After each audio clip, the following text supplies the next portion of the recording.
नमस्कार दर्शक बंधु जय जगन्नाथ। आज हूँ अगस्ट 6 तारिख बुधवार। तेज विलंबन कर आसतु नजर पकेबा आज दिन ओडिशा तथा देश विदेशर ताजा खबर गुड़िक परवर्ती खबर सबुठारु अधिक खिया जाउथबा परिबा मध्यरु गोटे होउछि आलू। किंतु एथिरे थिबा दुई प्रकार आलू स्वास्थ्य पई हानिकारक बोली विशेषज्ञ माने कहिसंती। जदि आलू रे सबुज दाग अछि किंबा आलू गजा होइछि जाहाकू आलूर आखि मध्य कुहा जाय तेबे भूल रे मध्य एपरी आलू खांतु नाही। एगुड़िक विषाक्त एवं स्वास्थ्य पाई क्षतिकारक। विशेषज्ञ मतरे सबुज आलू एवं गजा होइथिबा आलू रे सोलानिन नामक विषाक्त पदार्थर परिमाण वृद्धि पाए। जेतेबेले आलू दीर्घ समय पर्यंत आलोकरे रहिथाए सेतेबेले एहा घटे। एमिति आलू खाइबा द्वारा बांती, पेट जंत्रणा, मुंड बिंधा, द्रुत हृदस्पंदन किंबा अन्यान्य अनेक गंभीर रोग होइपारे। या व्यतीत मृत्युर आशंका मध्य होइपारे। आलू संरक्षण करिबार सबुठारु गुरुत्वपूर्ण उपाय हेउछि याकू सठिक भाबरे संरक्षण करिबा। सर्वदा ठंडा, सुखिला एवं अंधार स्थान रे आलू को साइती रखंतु। याकू अधिक आलोकरे रखिबाकू दियंतु नाही। विशेषज्ञ अनुसार आलू को केबे भी फ्रिज रे रखंतु नाही। यह व्यतीत अनेक लोक पियाज सहित आलू को रखिथांतु किंतु एपरी भूल करंतु नाही। जदि आपणक पाखरे आलूर प्रचुर परिमाण अछि तेबे याकू ठीक भाबे रखंतु एवं एथिरु खराब गजा होइथिबा आलू को बाहर कर दियंतु नचेत एई भली समस्या रे पड़ी पारंती। परवर्ती खबर प्रशासन को गतिशील करने को अंटा भिड़ुचंती सरकार हेले किछि ठक एवं अपारग बाबूंक पाई आगे पारुनी विकास। तेणु एथर तागिद नुहे एकाथरे एक्शन मोड को आसिछंती राज्य सरकार। मुख्य शासन सचिवंक फतुआ परे पावर कॉरिडोर रे होइचई। तागिद परे तागिद आउ शेषरे कठोर हेले मोहन सरकार। ठक, अलसुआ और अपारग अधिकारी को निस्तार नाही। काम कर नहले बाध्यतामूलक अवसरनीय। केउ विभाग रे केते अपारग बाबू अछंती सेमानंक मध्यरु केते जन को बाध्यतामूलक अवसर प्रदान करा जायछि एहार टिकिनिखि तथ्य मागिछंती राज्य सरकार। जेउठी चिठी को नै एबे क्षमता केंद्र रे होइचई। मनोज आहुजांक निर्देश रे ओएसडीओ कल्याण कुमार रथ समस्त विभाग को चिठी लिखिछंती। मनोज आहुजांक निर्देश रे ओएसडी कल्याण कुमार रथ समस्त विभाग को चिठी लिखिछंती। एथिरे 12टी विषय उपरे स्थित अवस्थार तथ्य मागिछंती मुख्य शासन सचिव। सबुठारो बड़ कथा होछि अयोग्य बाबूंको नै प्रमाण मिलिले सेमानंकु चाकरीरु विदा करिबाकू निष्पत्ति होइछि। परवर्ती खबर राज्य रे निर्माण हेबो 835 आदर्श विद्यालय। प्रत्येक विद्यालय पई खर्च हेबो सर्वाधिक 7 कोटी टंका। ग्राम पंचायत रो मुख्यालय रे निर्माण कराजिबो स्कूल। मुख्यमंत्री कार्यालय पक्षरु सूचना। मुख्यमंत्री मोहन चरण माझी लोकसेवा भवन ठारे गदा बरिश मिश्र आदर्श प्राथमिक विद्यालय कार्यक्रम संपर्क रे समीक्षा करिसेंती। मुख्यमंत्री मोहन चरण माझी लोकसेवा भवन ठारे गदा बरिश मिश्र आदर्श प्राथमिक विद्यालय कार्यक्रम संपर्क रे समीक्षा करिसेंती। बैठकरु जणा जायछि जे प्रथम पर्याय रे 835 आदर्श विद्यालय निर्माण हेबो। ए विद्यालय गुड़िक राज्यर उच्च विद्यालय पय एक फीडर स्कूल भाबरे कार्य करिबो। प्रत्येक विद्यालय पय 7 कोटी टंका पर्यंत व्यय अटकल रखा जायछि।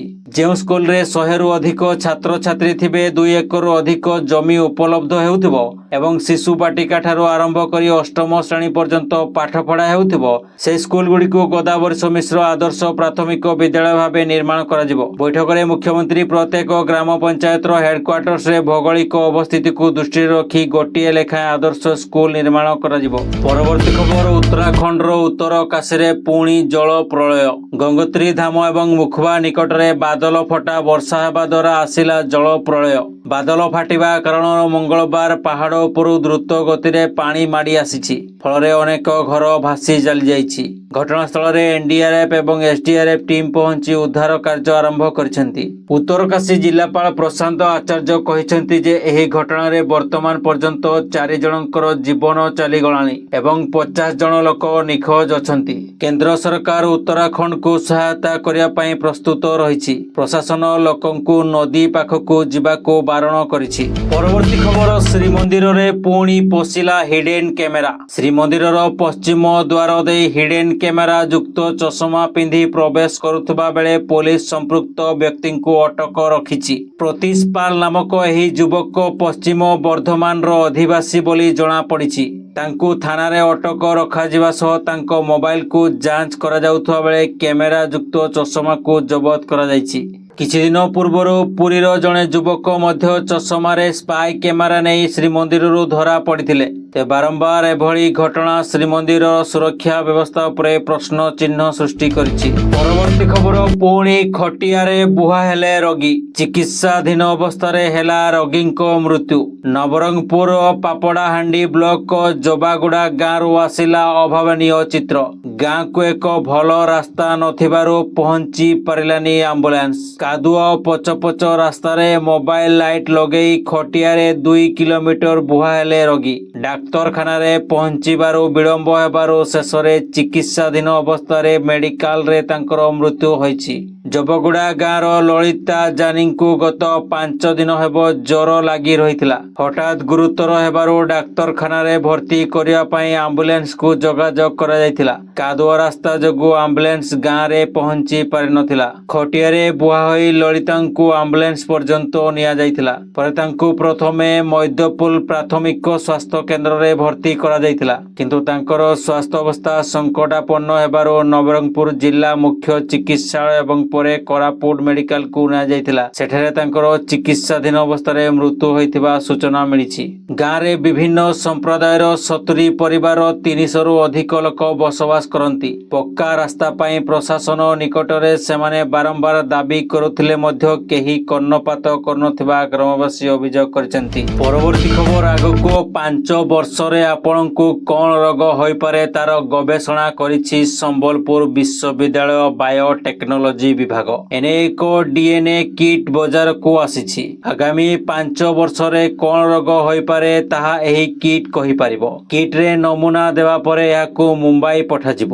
ପରୀକ୍ଷା ପରେ ଜଣାପଡ଼ିବ କେଉଁ ସ୍ନାୟୁ ଦୁର୍ବଳ ଅଛି, କେଉଁ ହରମୋନ ବୃଦ୍ଧି ପାଉଛି, ଯାହା ଚିକିତ୍ସା ବିଜ୍ଞାନରେ ଏକ ବଡ଼ ଉଦ୍ଭାବନ ସାବ୍ୟସ୍ତ ହେବ। ଏପର୍ଯ୍ୟନ୍ତ 400 ଲୋକଙ୍କ ନମୁନା ସଂଗ୍ରହ ହୋଇ ମୁମ୍ବାଇ ପଠାଯାଇଛି। ଏହାଦ୍ୱାରା ରୋଗ ଚିହ୍ନଟ ହେବା ସହ ଔଷଧ ମଧ୍ୟ ପ୍ରଦାନ କରାଯିବ। କେଉଁ ସ୍ନାୟୁ କେତେ ଦୁର୍ବଳ ହେଲେ କ୍ୟାନ୍ସର, ମଧୁମେହ ହେବ ତାର ତଥ୍ୟ ଆସିବା ପରେ ଚିକିତ୍ସା କରିବା ସହଜ ହେବ। ତେବେ ରୋଗ ସମ୍ବନ୍ଧୀୟ ଆଗୁଆ ସୂଚନା ମିଳିପାରିଲେ ଏହା ଚିକିତ୍ସା ବିଜ୍ଞାନରେ ବରଦାନ ସ୍ୱରୂପ କାମ କରିବ।